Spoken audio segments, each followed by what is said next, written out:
श्री राम श्री राम श्री राम जय राम। रामायण की सीख भाग 7 उत्तरकांड।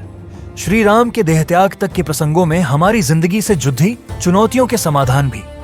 उत्तरकांड लव कुश कहते हैं।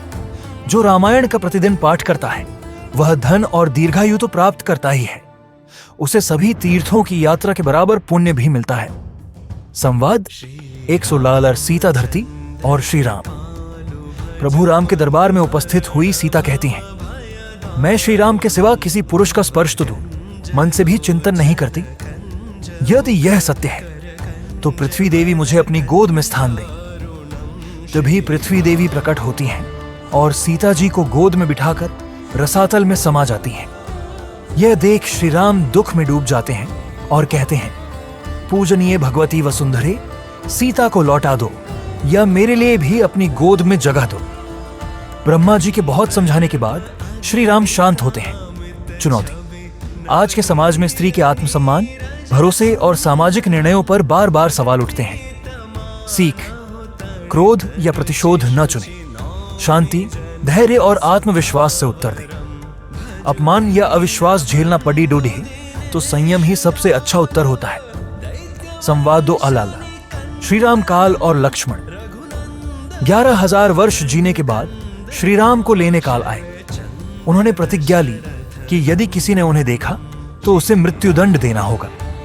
श्री राम ने लक्ष्मण से कहा, किसी को अंदर ना आने दे। तभी दुर्वासा राशि आए और कहा, श्री राम से मिलना है, अन्यथा सब नष्ट कर दूंगा। विवश लक्ष्मण अंदर चले गए। श्री राम सोचने लगे कि लक्ष्मण को मृत्युदंड कैसे दूं। तब महर्षि वशिष्ठ ने सलाह दी कि आप प्रतिज्ञा नष्ट न करें, उससे धर्म का लोप हो जाएगा। लक्ष्मण का परित्याग करें। चुनौती। कभी कभी नियम कायदे तोड़ने वाले अपने चहेतों को भी सजा देने का धर्म संकट पैदा हो जाता है। सीख। सही निर्णय लेने का मूल्य त्याग से चुकाना पड़ता है, वही सच्चा नेतृत्व है। कर्तव्य का पालन कठिन हो सकता है, पर उसी में स्थायी सम्मान है। संवाद 3 डायलॉग। श्री राम, भरत और शत्रुघ्न। लक्ष्मण के सरयू में देह त्याग के बाद श्री राम ने कहा, मैं अयोध्या के राज्य पर भरत का राज्याभिषेक करूंगा और लक्ष्मण के पथ का अनुसरण करूंगा। भरत ने कहा, आपके बिना मुझे राज्य नहीं चाहिए, आप कुश और लव का राज्याभिषेक कीजिए। देह त्याग के लिए मैं भी आपके साथ चलूंगा।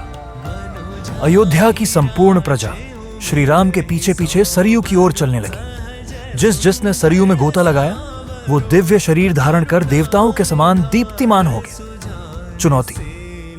नेतृत्व और संबंधों में नियंत्रण अपने हाथ में ही रखने का मोह आम है। सीख। यह संवाद सिखाता है कि सच्चा नेतृत्व छोड़ने में है, बांधने में नहीं। जब नेतृत्व और समाज दोनों में सत्य और समर्पण हो तो हर अंत दिव्यता में बदल जाता है।